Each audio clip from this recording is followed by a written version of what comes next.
Du coup, à ce cycle de webinaire sur la santé et l'environnement qui est organisé par l'URPS Médecins et donc qui est consacré aujourd'hui au lien entre cancer et mode de vie sous l'angle prévention et dépistage.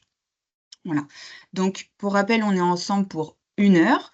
Les questions et les réponses, on les fera après les 2 interventions, donc n'hésitez pas à les envoyer via le chat tout au long des présentations et on s'en occupera à la fin.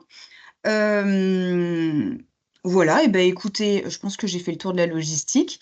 Je vous laisse la main. Du coup, je vous laisse vous présenter peut-être d'abord professeur Ferver et comme ça, docteur Soler-Michel, vous pourrez vous présenter. Non, l'inverse, pardon. On commence d'abord par la présentation du docteur Soler-Michel et comme ça, le professeur Verver pourra se présenter et enchaîner sur sa présentation. Très bien, bonjour à toutes et à tous. Du coup, Patricia Soler-Michel, je suis directeur médical du Centre dépistage des cancers en Auvergne-Rhône-Alpes. Donc, Béatrice Ferber, je suis professeure associée en cancérologie et je dirige au Centre Léon Bérard le département prévention, cancer, environnement.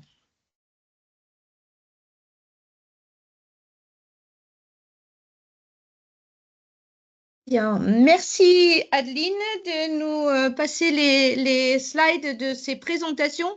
Donc, on va commencer cette présentation avec le sujet de la prévention primaire et puis on va enchaîner avec Patricia Solers sur le dépistage.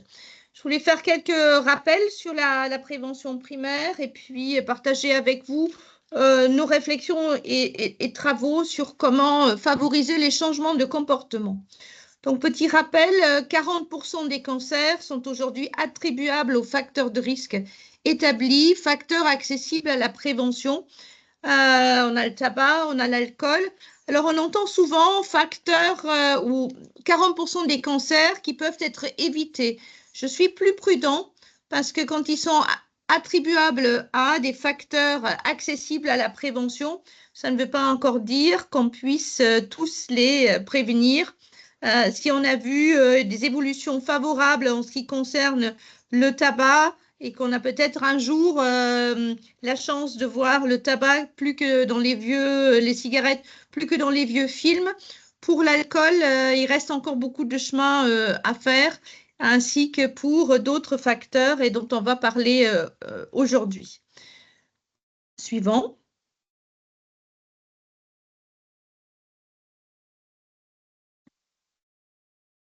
Effectivement, 40% des cancers attribuables aux facteurs de risque établis. Si on prend ensemble les facteurs liés à la nutrition, au surpoids, l'obésité et le manque d'activité physique, on a à peu près 20% des cancers qui sont attribuables aux facteurs nutritionnels. Et on a également environ 10% des cancers qui sont attribuables à l'environnement et au travail. Et on estime que l'environnement, qu'il y a probablement plus de cancers attribuables, mais qu'il est aujourd'hui difficile de les estimer. Quand on regarde dans la littérature, c'est ces deux champs, les facteurs nutritionnels et métaboliques, et les facteurs environnementaux, où on observe la plus grande progression du nombre de cancers et du nombre d'essais par cancer attribuables depuis une vingtaine d'années. Suivant. Alors, le cancer est aujourd'hui, ou depuis quelques années, la première cause de décès en France. Néanmoins, les facteurs de risque des cancers sont partagés avec d'autres maladies chroniques, donc en ce qui concerne le tabac, l'alcool, manque d'activité physique, le surpoids, l'obésité, l'alimentation déséquilibrée, qui sont également des facteurs des pathologies cardiométaboliques et d'autres maladies chroniques. Suivant. Alors, ça, c'est en prévention primaire, sans oublier la prévention pendant et après cancer. On a aujourd'hui de plus en plus de cancers, mais on a aussi, grâce au progrès des traitements, une meilleure survie qui a dépassé les 60% de survie à 5 ans. Et on a maintenant des reculs de plus en plus longs sur ces patients atteints de cancer et pour lesquels on sait qu'ils ont une augmentation du risque de cancer qui est tout type de premier cancer confondu de l'ordre de 30 à 40%. On a une augmentation du risque de pathologie cardio-métabolique. Le tabagisme pendant et après les traitements est associé, maintenant établi, à une augmentation du risque de rechute et de risque de deuxième cancer. Il en est de même pour l'alcool et notamment la poursuite de l'alcool pendant un traitement du cancer du sein a été montrée pour favoriser un pronostic plus défavorable. Il y a une baisse de l'activité observée systématiquement et une augmentation de sédentarité chez les patients atteints de cancer, malgré les bénéfices démontrés de l'activité physique pendant et après cancer. Et on considère aujourd'hui ne pas proposer de l'activité physique à un patient atteint de cancer, c'est une perte de chance pour le patient. On associe souvent le cancer à une perte de poids et la dénutrition, mais il y a également environ 50% des patients qui prennent en moyenne 3 kilos et pour certains, ça dépasse les 5 kilos pour un tiers des patients. Et cette prise de poids est favorisée par les traitements, notamment la chimio, par l'âge jeune au diagnostic, par un surpoids préexistant avant le diagnostic et le manque d'activité physique. Je ne vais pas rentrer dans les détails du schéma que vous voyez sur la droite, mais plusieurs études ont montré que avoir un mode de vie favorable conforme aux recommandations chez les patients atteints de cancer va avoir un effet positif sur le pronostic du cancer, sur le risque de deuxième cancer et aussi sur l'évolution et l'apparition des pathologies cardio-métaboliques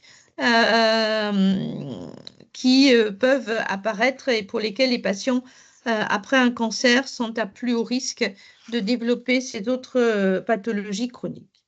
Suivant. Alors, je ne vais pas rentrer dans les détails, juste pour rappeler, il y a aujourd'hui 12 recommandations du Code européen contre le cancer.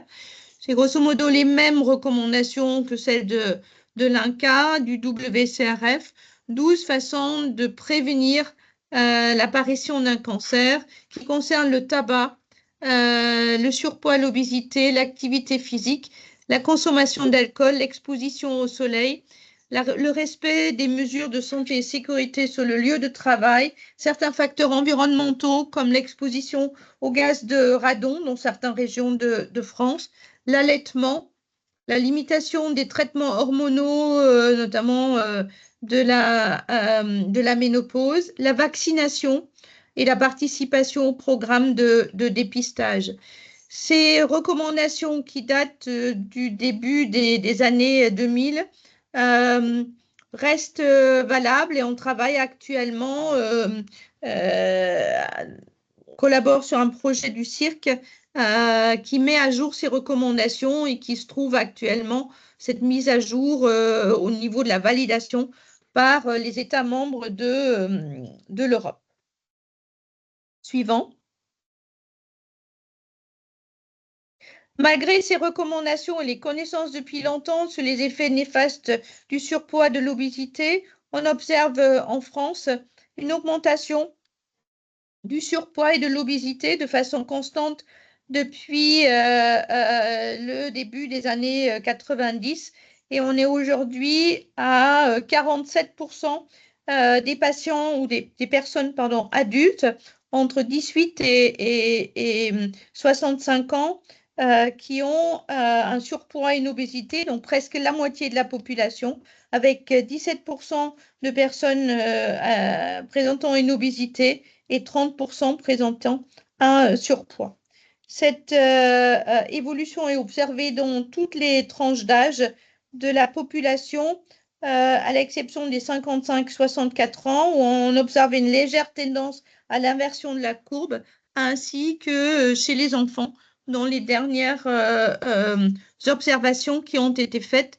Néanmoins, chez les 18 à 24 ans, on observe quand même que la pente de la courbe reste assez raide en termes d'augmentation de l'obésité, c'est l'obésité sur la figure à droite dans cette tranche d'âge. Suivant. Alors pour l'activité physique, c'est un petit peu pareil. Un rapport récent 2022 de l'ANSES estime que 95% de la population française présente un niveau de l'activité physique et un temps de sédentarité, activité physique insuffisante et sédentarité trop importante pour un niveau qui peut avoir un impact défavorable sur la santé. Plus d'un tiers des adultes cumulent un niveau de sédentarité élevé et une activité physique insuffisante. Parmi les participants aujourd'hui à ce webinaire, on est probablement un certain nombre qui cochent plutôt pas mal dans la case activité physique. Et du fait de notre activité professionnelle, on a quand même un niveau de sédentarité élevé et on peut rappeler qu'il est important de se lever régulièrement, si ce n'est que quelques minutes. Les femmes sont plus exposées aujourd'hui à un manque d'activité physique, 70% avec un niveau d'activité physique insuffisant par rapport à 42% des hommes. Et cette photo-là du haut, prise à la gare Pardieu par un collègue montpelliérain qui était venu pour une soutenance de thèse dans le département, montre que voilà, l'escalier pour montrer sur les quais est bien désert et tout le monde se sert sur les escalateurs. Et donc, on peut rappeler que même marcher une station à pied, faire du jardinage, comme ici, monter les escaliers, participe à notre effort d'activité physique. Suivant. Alors, le cirque, collaboration avec l'INCa, un certain nombre d'experts, a estimé en 2015 la part des cancers attribuables aux différents facteurs de risque. Ce que vous avez vu en premier slide, une équipe canadienne est allée plus loin. Ils ont estimé, ils ont fait ce même travail de la part des cancers attribuables aux différents facteurs, mais ils ont également estimé la part des cancers qui pourraient être évités si on change de comportement. Et ils présentent ici sur ce slide plusieurs scénarios. La courbe en rouge qui permettrait d'éviter de façon cumulée à l'horizon 2042 80 000 cancers liés à l'obésité et le surpoids, était si la prévalence du surpoids et de l'obésité serait réduite de 25%, dans un scénario assez optimiste, mais cette équipe modélise toujours aussi des scénarios beaucoup plus faisables, atteignables, comme par exemple ce scénario que la moyenne dans la population va être réduite d'1 point de l'IMC. C'est ici la courbe, dans cette courbe verte, et donc qui montre que là, même là, à l'horizon de 2042, on pourrait éviter 40 000 cancers. Suivant. Avec l'activité, c'est un petit peu similaire. Avec une réduction de 25% de la prévalence d'une activité physique insuffisante, on pourrait à l'horizon, ou les Canadiens pourraient à l'horizon de 2042 éviter 20 000 cancers. Suivant. Alors, ils ont décliné ça pour tous les facteurs. Il y a aussi différents scénarios avec des impacts favorables très importants pour manger plus de fruits ici ou manger plus de légumes. Et on a prévu, ensemble avec le cirque, dans le cadre d'un réseau de prévention national que je coordonne, une réunion avec l'INCa, et on espère pouvoir mener également un travail de modélisation de scénarios pour la France pour renforcer les messages de prévention. Suivant. Alors, comment modifier les comportements de santé? Premièrement, on relègue souvent les facteurs comportementaux comme le tabac, le surpoids, obésité, l'alimentation dans le rayon des responsabilités individuelles, mais on voit très bien il y a des multiples niveaux d'influence des comportements individuels. Ici, quelques images, quelques exemples pour le surpoids et l'obésité. Il y a des publications qui ont en plus formalisé les différents facteurs en distinguant entre les facteurs individuels, les facteurs du micro-environnement et du lieu de vie, mais aussi des facteurs interpersonnels comme la relation au sein de la famille, et les facteurs sociétaux et liés aux politiques publiques et au contexte réglementaire. Et pour pouvoir changer de comportement, il ne suffit pas de dire à quelqu'un il faut qu'il adapte son alimentation si on a par ailleurs encore des publicités ciblant la malbouffe pour les enfants. Et donc, changer les comportements nécessite à actionner des leviers de la prévention sur les 3 dimensions, c'est-à-dire au niveau individuel, au niveau populationnel et au niveau réglementaire ou systémique. Suivant. La problématique, c'est aujourd'hui, on observe une fragmentation entre ces différentes composantes de la prévention, donc l'approche populationnelle, l'approche individuelle et l'approche systémique.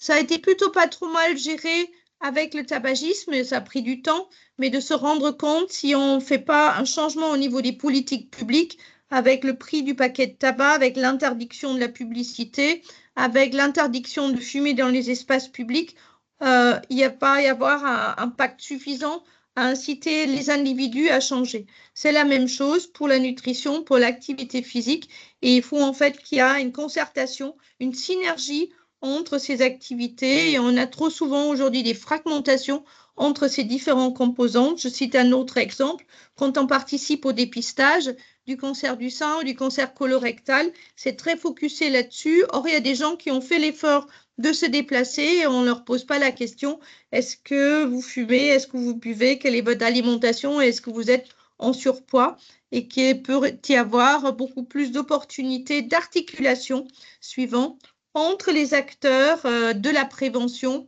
pour créer des synergies, pour par exemple poursuivre sur un territoire les efforts de prévention issus d'une prévention individuelle auprès d'un individu ou auprès d'un groupe d'individus, de permettre des approches au contraire populationnelles, aussi identifier des individus qui ont besoin peut-être d'un accompagnement renforcé à la prévention.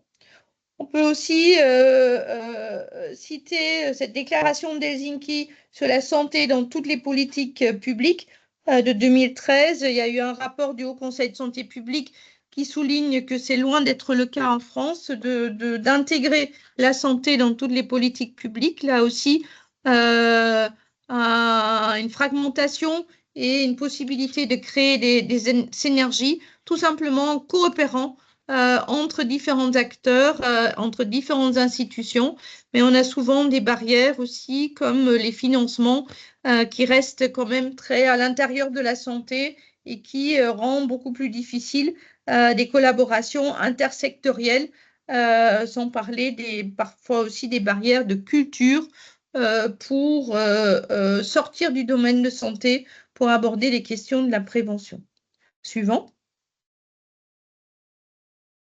Alors, en 2018, le Haut Conseil de santé publique a publié un rapport sur la place des offreurs de soins dans la prévention en distinguant 3 domaines, les pratiques cliniques préventives, le développement de pratiques cliniques préventives ciblées sur des individus, une approche populationnelle en collaboration avec les acteurs de terrain et la participation à la recherche pour faire avancer les connaissances sur la prévention. C'est dans ces 3 objectifs, dans les 3 axes, s'intègre la stratégie de prévention intégrée du Centre Léon Bérard, avec bientôt le centre de prévention qui ouvrira sur le boulevard Jean 23 dans le 8e arrondissement, sur le terrain du Centre Léon Bérard, avec notamment aussi le développement de pratiques cliniques préventives à destination de personnes à haut risque de cancer. Suivant.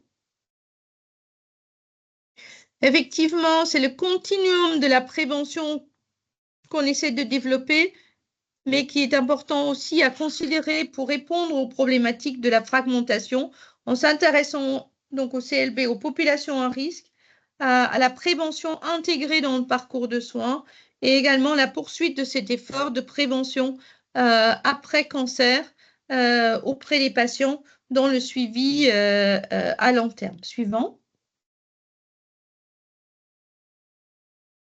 Et sur le plan de la prévention et de la recherche, je coordonne un réseau en prévention primaire des cancers qui a justement comme objectif de voir comment on peut transformer la façon qu'aujourd'hui on utilise et on traduit nos connaissances sur la prévention en actions efficaces et durables, en créant notamment des synergies entre les différentes composantes de la prévention, mais en développant aussi des approches innovantes fondées sur une recherche transdisciplinaire avec l'expertise des acteurs du terrain et le savoir des parties prenantes en développant notamment des approches participatives pour impliquer les populations dans la définition des actions de prévention. Suivant.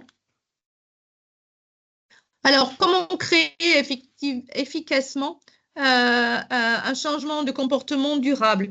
Donc, la littérature, ici une revue de la littérature, il y a plus de 83 théories publiées sur le changement des comportements en santé.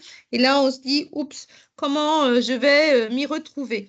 Donc, c'est probablement pas par là, en tant que clinicien, en tant qu'acteur de la prévention, qu'on va efficacement avancer pour la population et pour les patients. Suivant. Alors, ce qu'on peut retenir de ces approches, c'est qu'il y a 3 temps dans la préparation au changement de comportement. Tout d'abord, définir et cibler les comportements à changer avec les patients. Deuxièmement, comprendre avec les patients qu'est-ce qui influence les comportements. Et je vais y revenir. Et puis, sélectionner les interventions ou les techniques de changement de comportement appropriées pour la situation, pour justement les déterminants identifiés. Suivant.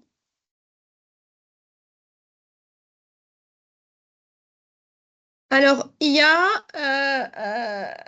une clé qui est déjà de comprendre qu'est-ce qui influence pour un patient donné le comportement nutritionnel ou bloque l'activité physique. Et en 2011, il y a Susan Mickey qui a publié le modèle Combi de changement de comportement qui est beaucoup plus accessible dans une pratique et dans la structuration d'une approche de la prévention. Et ce modèle se base en fait sur le postulat que pour adopter un comportement, pour changer de comportement, une personne doit être physiquement et psychologiquement capable à changer de comportement. Ça intègre aussi la compréhension de ce comportement, la littératie en santé, avoir la possibilité d'adopter le comportement, donc l'opportunité, ce qui intègre aussi, par exemple, à avoir accès à la vente de fruits et légumes, à pouvoir sur son lieu de travail manger effectivement équilibré et pas uniquement sandwich, et avoir les moyens à pouvoir accéder à une alimentation équilibrée. Et puis à avoir l'envie et de ressentir le besoin d'adopter le comportement, donc c'est la motivation. Et donc c'est ces 3 dimensions, la capacité de l'individu, sa motivation et l'opportunité de mettre en œuvre ce changement de comportement. Suivant. Alors, on le met actuellement en œuvre dans un projet qui s'appelle Aldebaran, qui a été initié chez nous par les patients atteints de cancer qui nous ont dit c'est très bien de nous faire faire de l'activité physique, à travailler avec nous sur le changement comportement nutritionnel, mais quand on rentre à la maison, on a quand même un grand moment de solitude parce que les autres de la famille n'ont pas suivi cet accompagnement, ils restent assis sur le canapé avec la cigarette au bec, le sac de chips et à ne pas vouloir bouger. Et donc, les patients ont dit, est-ce qu'on ne peut pas faire quelque chose où on implique les familles? Et donc, c'est ce qu'on essaye là dans un premier essai randomisé, de prendre la dyade du patient et son proche aidant pour les impliquer tous les deux dans un changement de comportement nutritionnel, à la fois alimentaire et aussi activité physique. Et on utilise effectivement, dans une approche participative, cette approche de capacité, motivation et opportunité de changer. Suivant. Et ici, comme un exemple, on a listé différents comportements alimentaires et on a travaillé avec la DIAD, donc les patients et leurs proches aidants, pour voir est-ce que ça a un impact, est-ce que la facilité à effectuer le changement, voilà, quelle est la facilité d'effectuer ce changement et est-ce qu'il y a des retombées. Et donc, on construit l'intervention, mais aussi les barrières et facilitateurs avec un groupe de travail regroupant des patients et des proches. Suivant. Alors, en tant que médecin libéraux, on vous dit toujours, bon, ça reste quand même assez complexe, comment dans la consultation, dans le dialogue individuel avec le patient, je pourrais intégrer la prévention. Et donc, un rapport et recommandations du Haut Conseil de santé publique ont identifié différentes méthodes qui permettent d'aider les personnes à acquérir des comportements favorables à la santé en ciblant notamment des interventions, des techniques qui peuvent être mises en œuvre dans un contexte notamment de temps contraint. C'est l'entretien motivationnel, c'est le repérage précoce et des interventions brèves ou des conseils très brefs. Et puis, après, des techniques de changement de comportement qui nécessitent quand même un peu plus de temps dédié, mais qui peuvent passer, par exemple, par l'éducation thérapeutique. Suivant. Alors, l'entretien motivationnel, qui est aussi dans le Mon Bilan Prévention mis en avant, c'est un cadre structurant et une méthode de communication centrée sur la personne et dirigée vers un objectif pour résoudre justement une ambivalence que peut avoir la personne d'effectuer un changement. Par exemple, comment je peux intégrer dans ma journée davantage d'activités physiques. Ce ne sont pas des conseils, mais plutôt de questionner l'individu, comment il pourrait mettre ça en œuvre pour l'accompagner à répondre aux facilitateurs et aux barrières qu'il peut identifier par rapport à sa propre pratique. Néanmoins, ça reste des techniques, un entretien motivationnel. On a formé ici l'équipe à l'entretien motivationnel. C'est quand même des consultations qui nécessitent 20 à 30 minutes. Suivant. Une autre technique qui a été développée en Angleterre, c'est le MEC, c'est le Making Every Contact Count, qui repose en fait sur le postulat qu'utiliser chaque interaction avec le patient pour soutenir les individus à faire des changements positifs sur la santé. Et il y a des messages très brefs, des messages qui peuvent être juste d'1 minute ou 2 minutes. Et de revenir régulièrement, lui amener le sujet pour le questionner sur ses comportements, sur ses besoins identifiés, sur les barrières, l'encourager à s'engager dans le changement de comportement et puis dans les étapes plus longues, les approches plus ciblé par un spécialiste, donc d'agir avec lui pour lui proposer des ressources et lui permettre d'acquérir effectivement la capacité, la motivation et les opportunités pour changer de comportement. Suivant. Donc, ces techniques sont mises en place et proposées également dans le contexte du Mon Bilan Prévention qui a été lancé en France en septembre 2024, qui vise à développer plus largement cette prévention individuelle et le repérage des facteurs de risque auprès de 4 tranches d'âge cibles, les 18 à 25 ans, les 40 à 50 ans, les 60 à 65 ans et les 70 à 75 ans. Et l'assurance maladie va prochainement envoyer des invitations aux individus, aux personnes concernées. Les professionnels concernés qui peuvent participer à ce Mon Bilan Prévention sont des médecins, des infirmiers, des sages-femmes et des pharmaciens. Ce bilan est rémunéré de 30 € et est composé de 3 temps: d'un repérage des facteurs de risque individuels, d'une priorisation avec le patient d'un ou de 2 sujets de changement de comportement et la définition ensemble avec le patient d'un plan personnalisé de prévention. Puis ensuite, si besoin, l'orientation vers des professionnels plus spécifiques sur par exemple l'alimentation ou un sevrage tabagique. Suivant.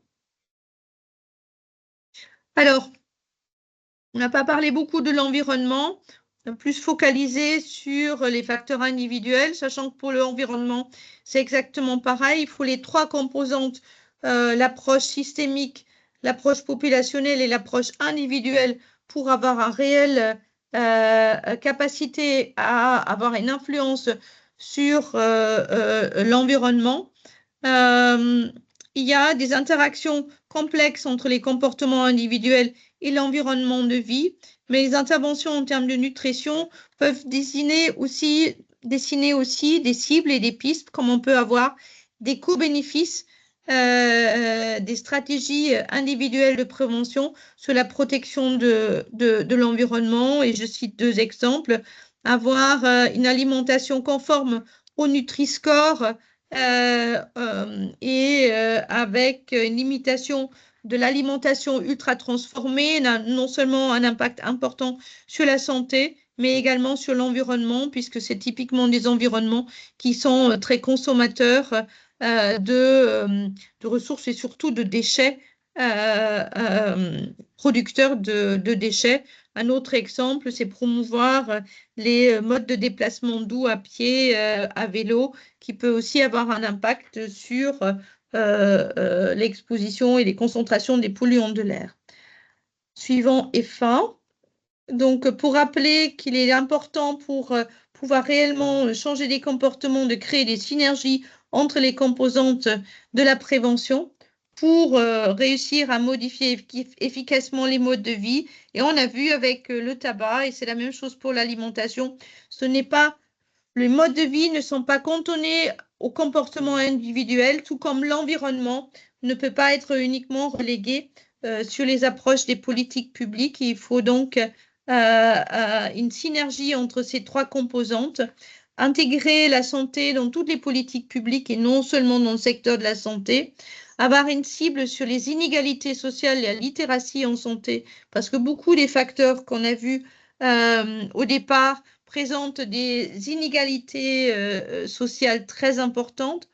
Et puis, le développement de la prévention personnalisée pour des personnes à risque et qui doivent être identifiées à travers des approches plus populationnelles. Et c'est la synergie de ces 3 composantes qui nous permettra d'accompagner ceux qui ont le plus besoin au changement de leur mode de vie et d'adopter un mode de vie favorable à la santé. Merci à tous. Merci beaucoup. Donc, docteur Soler-Michel, je vous laisse la parole et j'en profite pour rappeler aux participants de ne pas hésiter à envoyer vos questions ou commentaires via le chat. Merci. Alors, moi, j'ai une approche qui est très ciblée par rapport au dépistage, mais je vais essayer de faire écho à la demande de Béatrice, hein, de voir comment, effectivement, et je vous encourage à faire des suggestions. Donc, j'ai 3 diapos sur les chiffres épidémiologiques des 3 cancers qui font l'objet d'un dépistage organisé. Donc, pour le cancer du sein, peut-être je vais mettre d'abord en avant le fait qu'il regroupe 1/3 de l'ensemble des cancers chez la femme. Donc, c'est peut-être ça qui est un peu marquant. Ça représente plus de 61 000 nouveaux cas par an pour les derniers chiffres actualisés et ça représente 12 600 décès par an. L'âge médian au diagnostic est de 64 ans et vous voyez qu'on espère, avec les stades précoces, avoir une survie à 5 ans de 99%, sachant que tout stade confondu, elle n'est pas quand même mauvaise dans notre pays puisqu'elle est à 88%. Mais on peut faire mieux. Diapo suivante, s'il vous plaît. Voilà, donc les chiffres du colorectal. Donc, ce qui est plus frappant pour ce cancer qui a un dépistage efficace, c'est qu'il reste le deuxième cancer le plus meurtrier. Alors, c'est un peu différent si on regarde en fonction du genre. C'est 47 000 nouveaux cas quand même par an en France. C'est la deuxième cause de décès par cancer chez les hommes et la troisième chez les femmes. Et ça représente 17 000 décès. Donc, on a vraiment une marge de progression. On a une survie à 5 ans, tout stade confondu, qui est à 63%, alors que les stades précoces permettraient d'espérer une survie à 90%. Alors, on a un âge médian au diagnostic qui est après 71 ans chez l'homme et 72 chez la femme. Le troisième dépistage, donc cancer du col, donc là, on a des effectifs de cancer beaucoup moins importants, avec quand même 3 159 cas par an en France. Alors, ce qui peut paraître un peu étonnant, c'est le taux de survie. Taux de survie à 5 ans, alors qu'on a un âge médian à 55 ans qui est à 63 ans, 63%.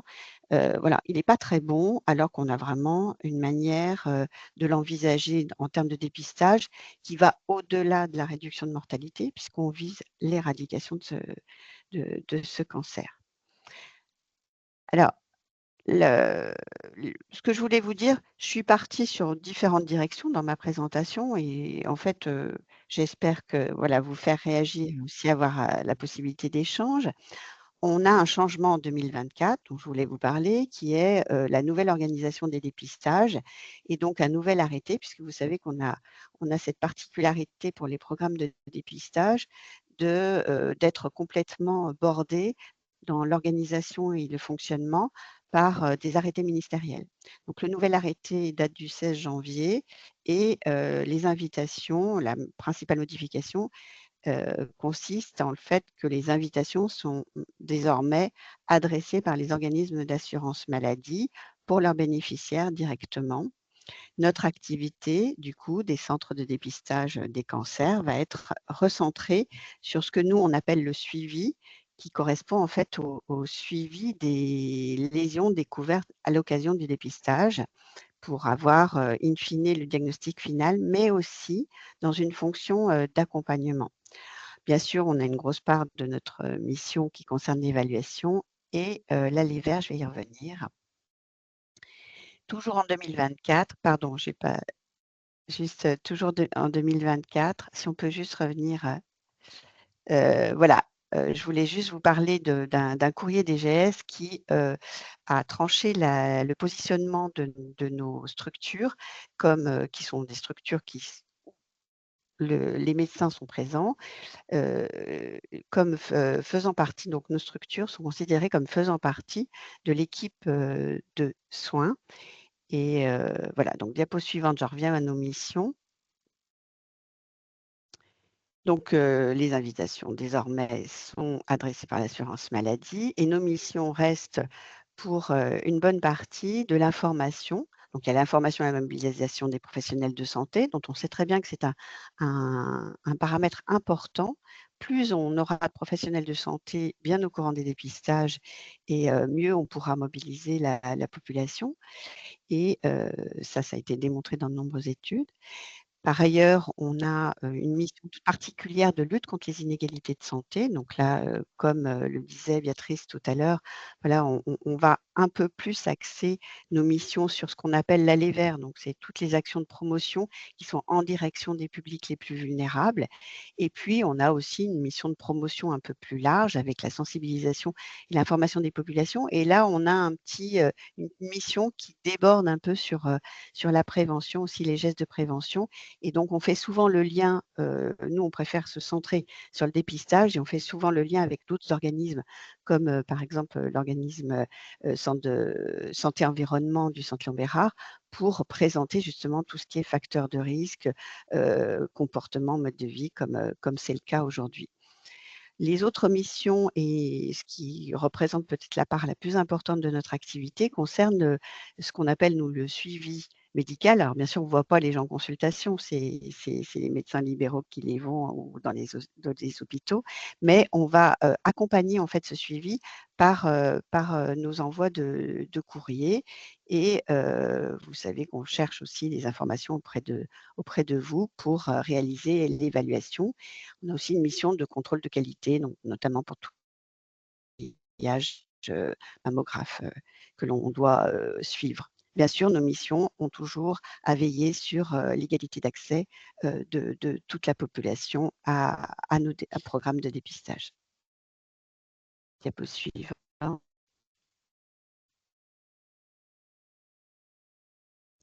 Alors, on est en France des structures désormais régionales qui ont fusionné les structures départementales ou départementales préexistantes. Actuellement, en Auvergne-Rhône-Alpes, on a gardé les 9 sites préexistants. Donc, on a une centaine de personnes qui travaillent sur ces 9 sites pour rester en proximité, notamment pour les actions de promotion. Et on est une association loi 1901 où sont représentés les professionnels de santé avec tous les acteurs des dépistages organisés et aussi leurs représentants, l'ordre des médecins, l'URPS, bien sûr, avec qui on a le plaisir de travailler. Et on est organisé en comité technique et en commission pour prendre les décisions. Suivante. Alors, je voulais plus particulièrement insister sur cette diapo, les dépistages organisés. Comment les intégrer dans le calendrier des habitudes des personnes? C'est un peu le thème du jour, quoi. Comment on le fait rentrer dans les modes de vie? Peut-être avec une idée de la chronologie de ces dépistages. Alors ça paraît bête parce que vous le savez par cœur, mais voilà, j'ai voulu quand même le remettre en lumière. Donc on commence les dépistages en fait. Alors les dépistages, ils s'adressent plutôt aux personnes à risque moyen. Je ferai une petite parenthèse pour les autres après. Et on peut se dire que ça commence à 25 ans. À 25 ans, il y a le cycle des frottis cytologiques, donc pour les femmes. Et donc, vous savez qu'il y a 2 frottis à 1 an d'intervalle, puis à 3 ans d'intervalle, le frottis suivant. Et ensuite, à partir de 30 ans, on commence les frottis HPV, avec test HPV. Et à ce moment-là, l'intervalle de temps est de 5 ans. Donc, c'est les nouvelles recommandations qui sont intégrées dans le dépistage organisé. Et le programme dure jusqu'à 65 ans, donc avec les intervalles qui dépendent du test réalisé.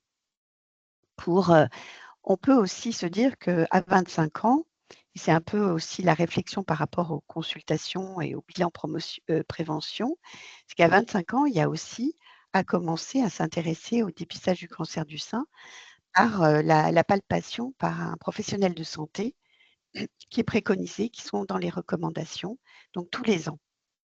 Et à partir de 50 ans, bien évidemment, vous le savez par cœur, la mammographie tous les 2 ans. Et on continue l'examen clinique des seins.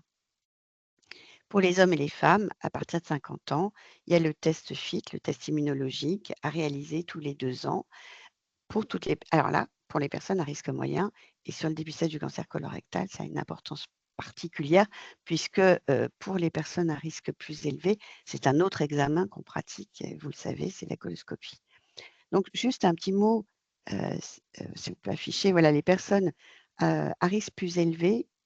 Donc pour le cancer du sein, ce qui va être un petit peu déterminant, c'est le calcul du score des Singer, qu'on peut pratiquer dès lors qu'on a connaissance de familles plus à risque ou qu'il y a plusieurs personnes concernées dans une même famille. Alors bien sûr, ce temps-là prend du temps et mérite d'être consacré dans une consultation dédiée.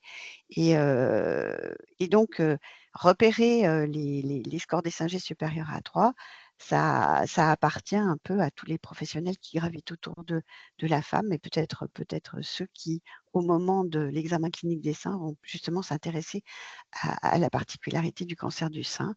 Donc bien sûr, il y a des lésions atypiques qui vont nécessiter un suivi particulier. Là, on sort un peu du dépistage organisé. On a des personnes qui sont plus à risque, donc lésions atypiques ou lésions in situ, ou antécédents bien sûr personnels de cancer.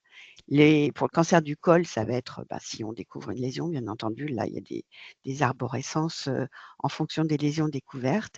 Et pour le colorectal, eh ben, le suivi est par coloscopie, donc pour toutes les personnes qui ont un adénome ou des antécédents personnels ou familiaux de cancers colorectaux ou des antécédents de maladies inflammatoires chroniques, ou bien sûr quand il y a des prédispositions héréditaires. Mais ces personnes-là, qui doivent être identifiées, sont ensuite suivies avec des plans de traitement, enfin de surveillance, pardon, et sortent du dépistage organisé, bien entendu. Donc l'idée, c'est vraiment d'avoir cette chronologie et puis peut-être, comme on peut discuter sur la manière de faire pour avoir les alertes, pour cette incitation-là vers les dépistages organisés. Diapo suivante. Alors je voulais vous faire 2 focus, un sur le cancer du sein parce que je suis un peu inquiète de la proportion que prend l'autopalpation. Il y a beaucoup dans les actions de promotion, il y a beaucoup de bustes d'autopalpation. Maintenant, on découvre qu'il y a aussi des camions qui circulent en France avec des enseignements de l'autopalpation. Je voulais juste alerter sur le fait que ça n'a pas démontré son intérêt en termes de dépistage. Je suis un peu inquiète qu'on en parle trop pour ne pas détourner le regard de la mammographie, qui reste quand même l'examen qui est le plus efficace en termes de dépistage. Donc, je voulais juste mettre un petit focus là-dessus, on peut en parler si vous voulez. Donc, il est vraiment recommandé d'abord de plutôt parler d'auto-examen ou de surveillance. Moi, je préfère dire aux femmes, apprenez à vous laver à main nue, connaissez bien connaissez-vous bien, et si vous êtes en alerte, vous trouvez quelque chose, une boule, vous réagissez très vite, quel que soit l'âge et même avant 50 ans. Voilà. Le deuxième focus que je voulais faire, ça concerne une étude une modélisation qui a été réalisée par l'Institut national du cancer et qui concerne le cancer colorectal et les enjeux d'une participation supérieure à celle que l'on a actuellement en France. Donc, vous voyez la situation actuelle, 30% de participation permet d'éviter 2000 décès par an.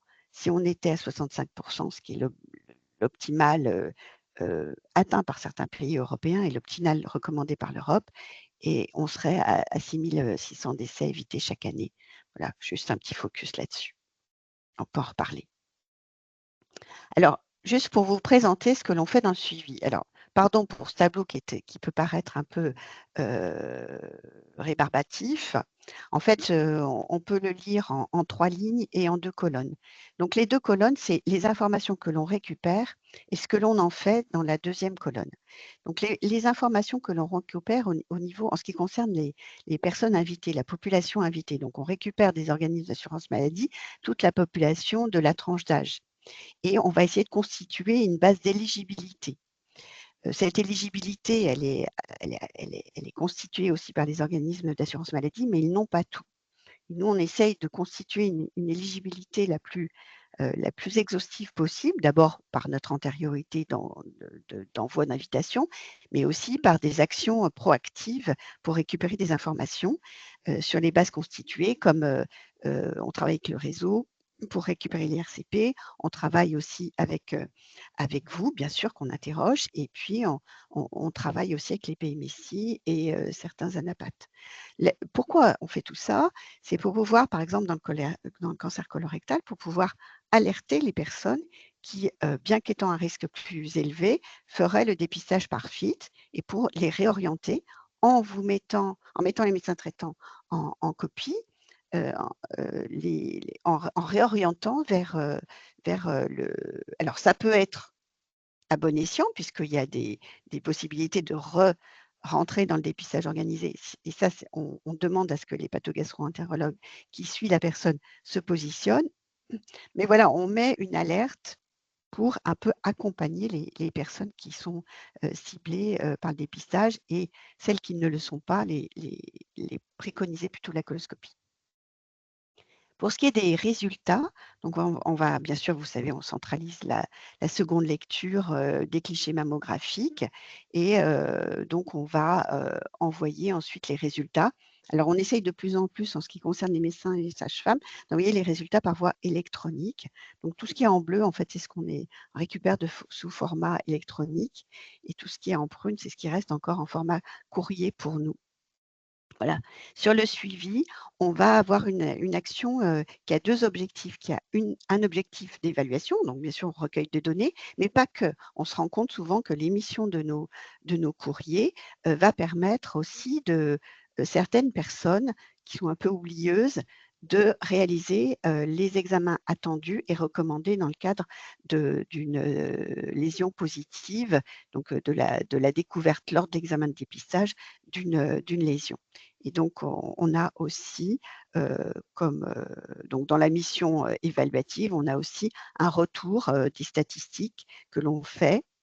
Donc, notre tour, il ne vise pas du tout à faire la police. On est là pour accompagner et donner les éléments de réflexion.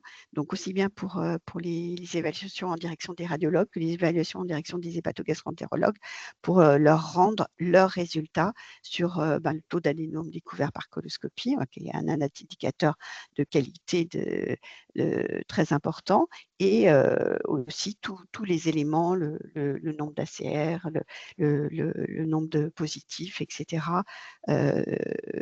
réalisés par les radiologues. Et on essaye de mettre en place aussi des retours en direction des médecins traitants et des gynécos. Diapo suivante, on peut reparler. Voilà. Alors, quelques mots sur les nouveautés. On a une nouvelle fiche d'interprétation. Alors, je ne vais pas rentrer dans le détail, juste je vous la présente parce qu'on recueille désormais les antécédents évocateurs d'un plus grand risque. Donc, il y aura sûrement des actions à construire et qu'on peut construire avec des volontaires parmi vous. Construire donc des courriers spécifiques, donc encore une fois, pour accompagner les personnes qui auraient un score d'SNG, qui n'auraient pas encore éventuellement de prise en charge adaptée. Et puis, on a aussi l'intégration pour le suivi évaluatif de la tomosynthèse. Et de nouveautés. La deuxième nouveauté qui concerne aussi le dépistage du cancer du sein, diapo suivante s'il vous plaît, c'est l'expérimentation un peu large échelle, puisqu'on est à un tiers des mammographies qu'on va, d'ici fin 2025, dématérialiser pour la seconde lecture. Donc, enfin arrive la possibilité que le second lecteur lise les mammographies en format numérique par transmission des mammographies sous voie électronique, ce qui va permettre, donc on a eu l'accord DGS le 25 janvier 2024, et ce qui va permettre une réponse plus rapide aux femmes et puis qu'elles puissent repartir avec les éléments de leur mammographie le jour où elles la pratiquent. Alors, diapo suivante. Un petit mot sur les résultats. Donc, je ne vais pas rentrer dans le détail, mais vous voyez la courbe alors par dépistage, tout à fait en haut, les deux courbes concernent le dépistage du cancer du sein, des OCS. Donc, vous avez en jaune la courbe nationale et en gris la courbe en Auvergne-Rhône-Alpes. Donc, on est à 52% en 22-23, l'objectif étant à 70%. En 6e région en France. En aura, on est à 34% pour le dépistage du DOCCR, donc dépistage du cancer colorectal, pour un objectif minimal de 45 et 65%, donc je vous le disais tout à l'heure, espéré. En 22-23, on est à 34%. En aura, pas très loin du chiffre national, 7e région en France. Pour ce qui est de la couverture du dépistage du cancer du col, là, on est un petit peu mieux puisqu'on est à 66% pour un objectif entre 70 et 80, 70 européens, 80 en France, l'objectif fixé pour ce dépistage. Diapo suivante.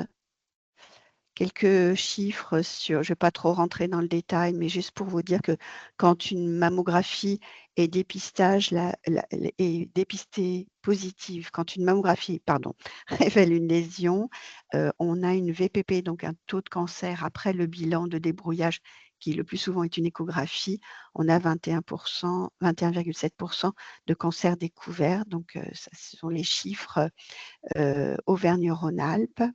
Et on a, pour ce qui est des cancers dépistés, à peu près 15% d'in situ, 85% d'infiltrants, dont à peu près 39% ont une taille tumorale inférieure à 10 mm, ce qui nous fait espérer les fameux 99% de survie à 5 ans.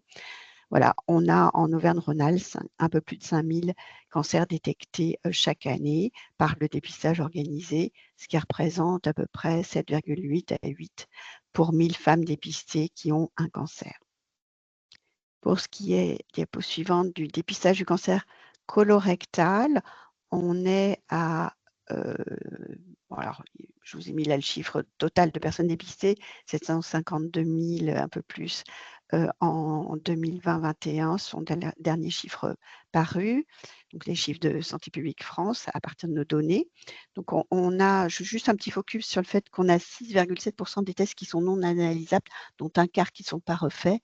Donc, la raison des tests non analysables, le plus souvent, c'est les tests périmés. Alors attention, la table de péremption, elle est, vous savez, très courte, elle est d'1 an. Donc, il faut bien regarder la date ou demander à la personne, parce que souvent, on donne le test, mais elles ne la font pas tout de suite. Donc, bien leur demander d'être vigilant sur la date de péremption et le fait qu'ils mentionnent la date, parce que le test n'est pas lu. Si la date n'est pas mentionnée, c'est les principales causes de non analysables. Parfois, il y a des délais postaux qui font que aussi ils ne sont pas lus, puisqu'il faut un acheminement dans un délai de 7 jours vers le laboratoire Cerba qui centralise tous les tests. Et juste une petite astuce pour vous, il vaut mieux dire aux gens de ne pas réaliser le test en fin de semaine et préférer aussi éviter la période autour des fêtes de Noël où en fait l'encombrement postal lié aux commandes Internet fait qu'il y a souvent, et dans certains territoires plus que d'autres, des délais postaux qui entraînent des retards dans les résultats et qui font que le test est non analysable. Il y a 3,2% de positifs actuellement en Auvergne-Rhône-Alpes sur l'ensemble des tests analysés. Et vous voyez qu'il y a toujours un petit peu plus chez l'homme que chez la femme. 87% des tests positifs conduisent à une coloscopie, seulement, je dirais.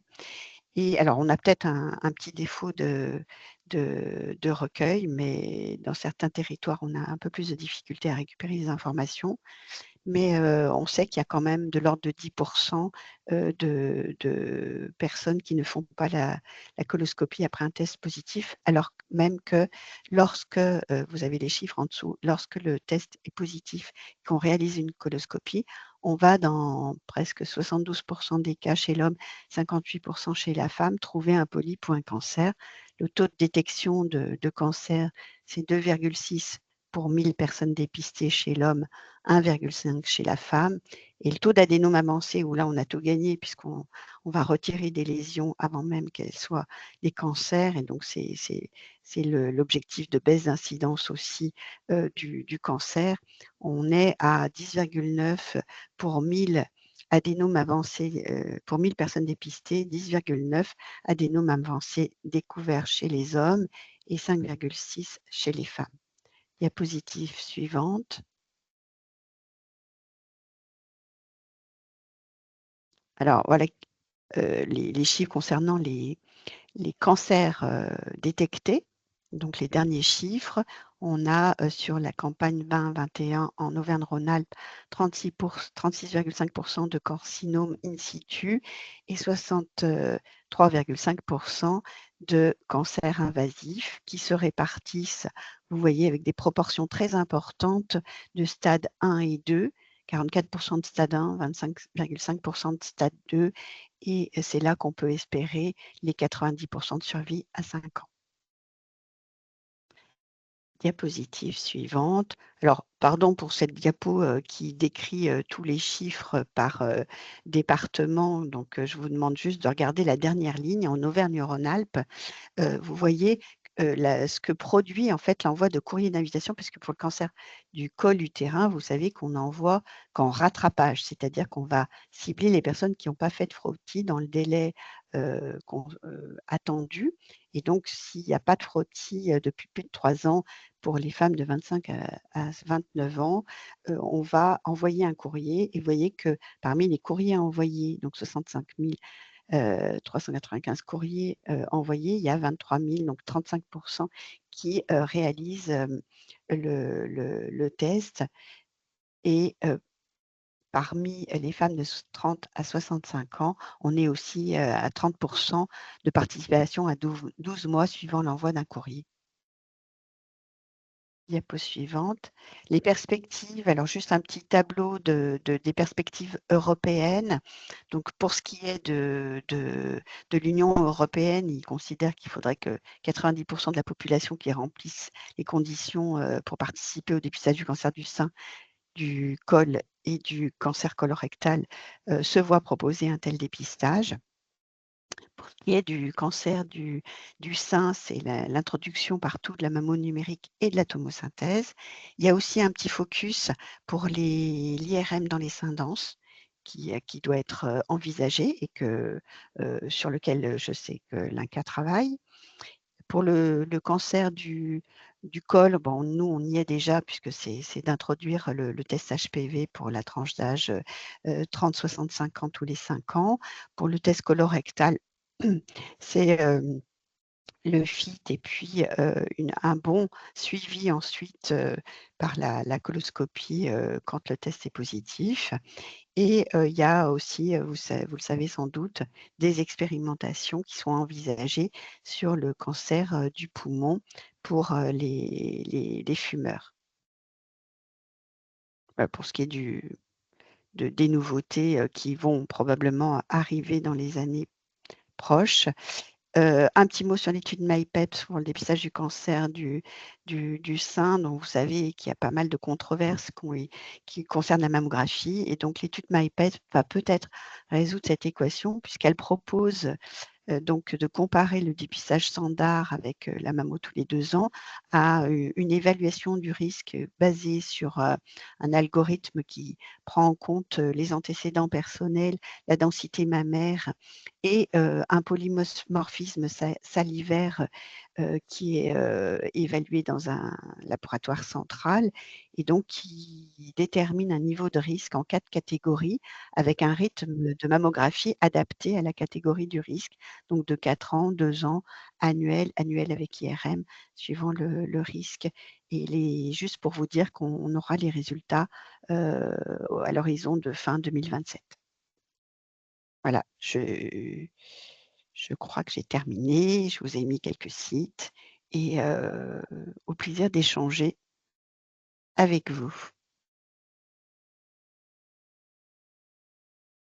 Alors, merci beaucoup pour vos 2 interventions. Il y a principalement effectivement des commentaires et des questions par rapport au dépistage, puisque c'était la présentation en cours. Mais n'hésitez pas si vous avez encore des commentaires ou des questions sur la partie prévention du professeur Ferver. Donc alors c'est des questions qui sont quand même qui sont quand même bien assez ciblées. Il y a un premier commentaire qui dit qu'il est dommage que dans la campagne de prévention, les rééducateurs tels que les kinés et les orthos ne soient pas pris en compte. Voilà. Ça, c'est vrai que Alors ça on reste très intervient délicat. maintenant, on intervient dans le parcours de formation des kinés en MK4. Et donc, c'est assez récent, c'est vrai, mais de plus en plus, alors pas encore dans toutes les universités, mais de plus en plus, on essaye d'intervenir au moment des formations, parce que c'est là où finalement il y a le plus de disponibilité pour réfléchir et savoir comment, déjà connaître et comment intervenir, comment pouvoir porter ce message. Bien sûr. Mais il est vrai que mon bilan prévention, par le décret de l'application, se focalise sur ces 4 groupes, c'est-à-dire médecins, sages-femmes, infirmiers et pharmaciens, uniquement en libéral, c'est-à-dire pour le médecin à l'hôpital qui, dans ce principe Making Every Contact Count et veut effectivement en tant qu'offreur de soins intégrer mon bilan de prévention, ce n'est pas possible non plus. Et donc, c'est uniquement pour le moment les 4 professions libérales. Je pense aussi qu'il fallait qu'ils commencent par quelque chose et la campagne vient juste d'être lancée. Donc, voir si comment ça se met en œuvre.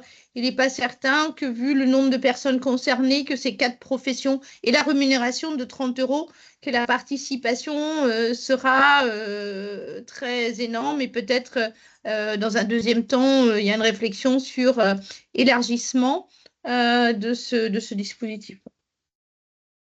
Ça serait logique. Ce serait effectivement logique si on suit le principe du profiter de chaque interaction pour avancer sur la prévention. Et il y aura une expérimentation qui va être lancée suite à un rapport LIGAS qui est sorti la semaine dernière, de justement implémenter dans le contexte hospitalier du coup ce principe du Making Every Contact Count pour avancer sur la prévention primaire. Merci. Il y a une question par rapport au cancer colorectal et éventuellement aussi cancer du sein. Pourquoi ne pas proposer le dépistage après 74 ans? Oui, alors ça, c'est vraiment une question piège qu'on n'aime pas trop, mais enfin, c'est une question de santé publique, en fait. Hein. C'est ça. C'est L'âge de la à quel population moment. augmente, donc pourquoi pas augmenter Alors, l'âge c'est du vrai que dépistage? la question, elle est encore plus pertinente, je dirais, pour le cancer colorectal, puisque quand on voit la médiane, l'âge médian au diagnostic, on se demande pourquoi on arrête à 74 ans. En fait, on rend service, on part du principe qu'on rend service aux personnes dès lors que leur pronostic vital est assez lointain. Et donc, c'est vrai quand on a énormément de maladies qui vont peser sur le pronostic de la personne, on ne va pas forcément rendre service en leur découvrant plutôt un cancer qui va nécessiter un traitement, etc. Donc ça, c'est un des arguments. L'autre argument, c'est qu'en fait, on n'est pas dans le dépistage systématique, mais ça ne veut pas dire qu'on arrête. Qu'on a en face de nous une personne qui est apparemment en bonne santé, qui n'a pas de problème cardiovasculaire, etc., qui ferait craindre vraiment un pronostic raccourci, on peut continuer de leur proposer, mais on fait du cas par cas. Donc là, on laisse les médecins qui suivent la personne décider de la poursuite et des modalités de la poursuite, mais on peut imaginer une suite, bien évidemment. C'est ce qu'on écrit, c'est ce qu'on écrivait dans les réponses aux personnes qui ont atteint l'âge limite. Hein. On leur dit de continuer à se faire suivre par leur médecin. Oui, parce qu'à 74 ans, on n'est pas tous polypathologiques quand même. Et heureusement. Oui, oui, oui, mais c'est pour ça. Mais c'est du cas par cas. Donc, c'est la raison pour laquelle c'est plus organisé. OK. Il y a 2 commentaires, 2, 3 même, sur le fait que les invitations sont maintenant envoyées par la CPAM. Et là, pour le coup, les commentaires sont pas très, très très, très Alors positifs, bon, puisque ce qui si, ressort, c'est si, clairement que les chiffres de la CPAM sont pas les bons, c'est pas à jour, et du coup, en termes de suivi des dépistages, par les professionnels de santé, c'est pas toujours évident, quoi. alors c'est vrai que nous, on avait une attention particulière, puisqu'on avait une plateforme téléphonique, etc., qui était vraiment dédiée. Donc, ce qui n'est pas le cas là pour les personnes qui maintenant essayent d'appeler l'assurance maladie. Moi, c'est la plateforme commune. Donc, bien évidemment, elle était déjà surchargée avant et elle l'est toujours. Donc, c'est un peu plus compliqué. On ne désespère pas qu'ils arrivent à améliorer leurs algorithmes parce qu'on échange beaucoup. Hein. On leur fait remonter que les personnes continuent à nous appeler. Hein, et donc, on fait remonter tous les problèmes. On essaye de contribuer à ce que, puisque de toute façon, voilà, ça a changé, on ne voit pas bien comment ça pourrait revenir en arrière. Donc on essaye de contribuer à ce que ça se passe mieux. on suppose qu'au bout d'un moment, ils mettent quand même beaucoup de moyens, hein, donc je pense qu'ils vont y arriver. Mais il y a quand même des éléments où ils n'ont pas les moyens, parce que c'est plus médical. C'était un peu l'intérêt de nos structures, de tout ce que je vous ai dit tout à l'heure par rapport à la base d'éligibilité, de bien identifier les personnes éligibles et tout ça. Là, il y aura toujours, il y a des choses qu'ils ne pourront pas résoudre à partir du SNDS. Donc, ils enrichiront. Ils ont mis en place une plateforme, mais c'est compliqué. Donc, pour le moment, pour les personnes, ce n'est pas très simple de dire qu'en fait, elles ne sont pas concernées. Il faut déjà bien se débrouiller avec leurs outils pour y arriver. Donc, voilà, bon, on ne désespère pas qu'ils mettent en place des modes pour notamment les personnes qu'on cherche à viser davantage, les plus vulnérables, quoi. Là, on a fait un pas en arrière pour le moment. On espère que voilà, ça va s'améliorer. Ça peut que s'améliorer. Ah oui, ça, on peut le dire. Merci. On a un autre commentaire, question. Pour le coup, la quid de la vaccination HPV chez l'adulte qui présente un portage HPV et ou des lésions? Il y a une étude canadienne en faveur, apparemment. Et australienne. Et australienne également. Je ne sais pas si Béatrice peut répondre. Alors, je n'ai pas vu cette étude-là, mais c'est effectivement une question qui est posée. Aujourd'hui, l'AMM pour le vaccin, il va jusqu'à 19 ans et jusqu'à 26 ans pour les hommes homosexuels, ce qui est déjà très discriminant. Et en fait, MSD a demandé une extension de l'AMM pour tous jusqu'à l'âge de 26 ans. Donc, c'est en cours d'investigation. Mais pour le moment, ils n'ont pas demandé extension au-delà et les données. En fait, voilà, il y a quelques études, mais ça va jusqu'à l'âge de 26 ans où c'est plus solide et où il n'y a pas lieu d'avoir cette distinction entre l'orientation sexuelle. Et c'était bien de faire ça pour les garçons et les filles pour sortir de la stigmatisation que c'est juste les filles. Et là, ils mettent le truc en place que c'est uniquement pour les hommes homosexuels jusqu'à 26 ans. Et je pense que si on fait jusqu'à 26 ans, pour tout le monde, à terme, on aura couvert ça. Et on vient d'avoir un financement dans le cadre de l'appel à projet GIRSI pour une étude en région Rhône-Alpes avec 6 CPTS pour favoriser la vaccination auprès des populations de jeunes dans les quartiers vulnérables. Donc, voilà. Ça va se mettre en place là prochainement. Alors, je suis le docteur Anne, secrétaire général de l'URPS. Oui, Lors bonjour. du lancement de la campagne de vaccination HPV dans les collèges et dans les lycées, il y a une consoeur gynéco de la Croix-Rousse qui nous a fait part d'une étude australienne qui était très très intéressante et qui disait que quel que soit le statut vis-à-vis de HPV, toutes les personnes avaient bénéfice à se faire vacciner parce que lorsque les gens ont eu des contacts avec HPV, que quel que soit le niveau des lésions, cela diminue le risque de récidive. Oui, Et donc en fait, tout on à fait. devrait Alors, vacciner à tous les âges. ouais, ça c'est effectivement ces données-là de quelques études. Pour le moment, l'AMM, elle va Ouais. jusqu'à 19 ans et à 26 ans. Donc, les échos que j'ai eus de MSD, c'était plutôt favorable à ce qu'il y ait une extension jusqu'à 26 ans. Donc, ça... Mais c'est effectivement, c'est un questionnement et c'est une discussion aussi en termes de cancer pouvant être évité et prévenu. Et on sait, bon, quel que soit l'âge de vaccination, il faut continuer le dépistage pour les femmes puisque pas tous les sous-types de HPV, malheureusement, sont couverts par le vaccin. Oui, bien insister parce qu'on a Oui, quand même, ça c'est on a quand même une survie qui est qui n'est pas terrible sur le cancer du Ouais. col. Et ça, avec les moyens qu'on a entre la vaccination et le dépistage, c'est vraiment les deux ensemble qui doivent fonctionner.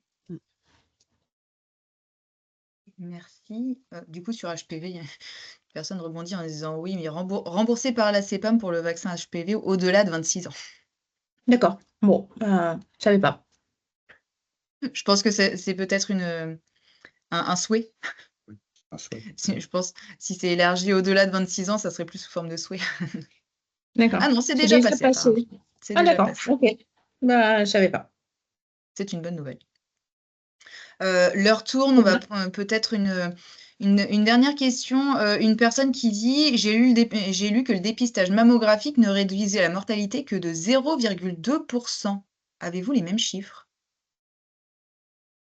Non, on n'est pas sur ces chiffres-là. Alors, sur une personne participante, on est plutôt autour de... Alors, dans les études qui ont été retenues, alors il y a une nouvelle analyse qui a été faite.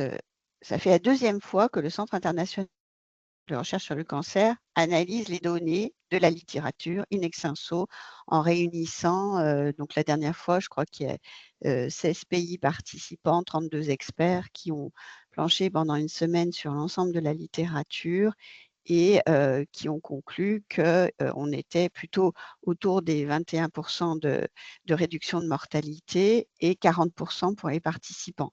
Donc, on n'est pas du tout dans ces chiffres-là. On n'est pas du tout dans ces chiffres-là. Alors, il y a souvent des inconvénients dans l'établissement des évaluations.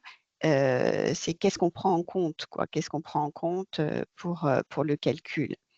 Et non, la mammographie reste l'examen le plus approprié et qui, en mettant...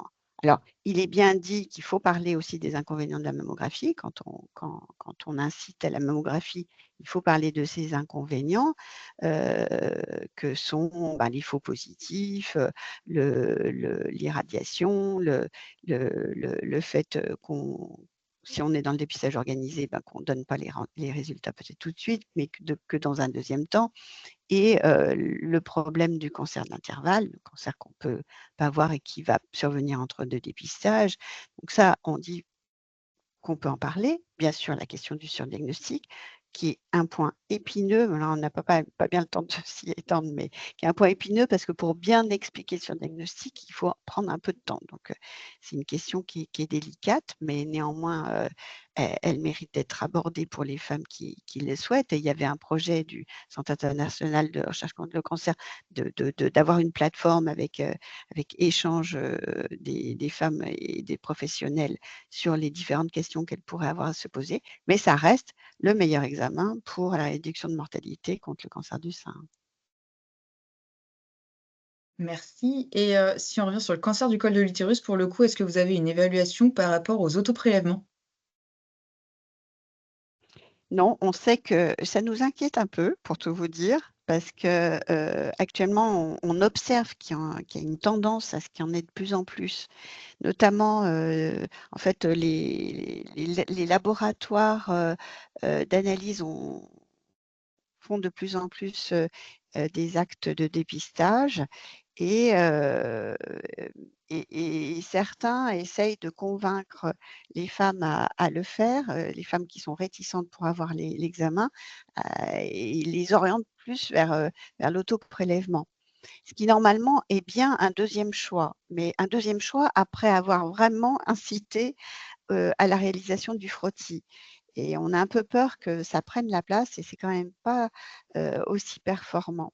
Donc, on est un petit peu ennuyé de ça. Ceci dit, il vaut mieux qu'elle fasse un autoprélèvement que pas de prélèvement du tout. Et on est quand même sur cette problématique-là. C'est que voilà, on est sur le fil et c'est difficile d'expliquer. C'est qu'effectivement, il y a plusieurs études en cours, notamment dans les pays en voie de développement, de tester l'autoprélèvement par rapport à justement des situations où il n'y aura pas de prélèvement. Et dans ces contextes-là, c'est une approche prometteuse, mais qui reste effectivement un peu en deçà de pratique par le médecin. Alors, le cahier des charges en France du dépistage organisé le prévoit, hein, mais en deuxième recours. C'est-à-dire qu'il faut vraiment avoir déjà essayé d'inciter la femme vers le frottis réalisé de manière traditionnelle avec un prélèvement par un professionnel de santé. Et vraiment, notamment dans certains territoires, soit la grande ruralité, soit pour schématiser, soit les populations les plus précaires, on peut leur proposer éventuellement cette alternative-là. Et c'est prévu déjà dans notre cahier des charges. Mais ça ne doit être qu'un second choix, on ne doit pas le proposer en premier lieu, quoi. Parce que l'examen et le professionnel, il fait aussi un examen par la même occasion et il peut aussi faire un examen clinique des seins. Enfin, je veux dire, c'est quand même pas la même chose, quoi. Mais Donc, c'est effectivement un commentaire qui est ressorti. C'est quand même problématique de laisser les labos faire les prélèvements hors consultation globale. eh oui, c'est ça. Mais ça, on est bien d'accord, hein. Mais bon, on est quand même, on essaye par tous les moyens d'avoir une meilleure couverture du dépistage, mais c'est une alerte que l'on fait, nous, auprès des biologistes sur cette nécessité aussi d'avoir d'autres examens. Ouais. Bien sûr. Ok, et ben merci beaucoup. Merci pour vos présentations, merci pour les questions, les réponses. Pour votre information, on organisera en janvier la suite de ce webinaire, mais là sous l'angle parcours de soins. Voilà, où on sera avec le réseau Ocoora et un médecin qui est plutôt orienté soins de support. Voilà.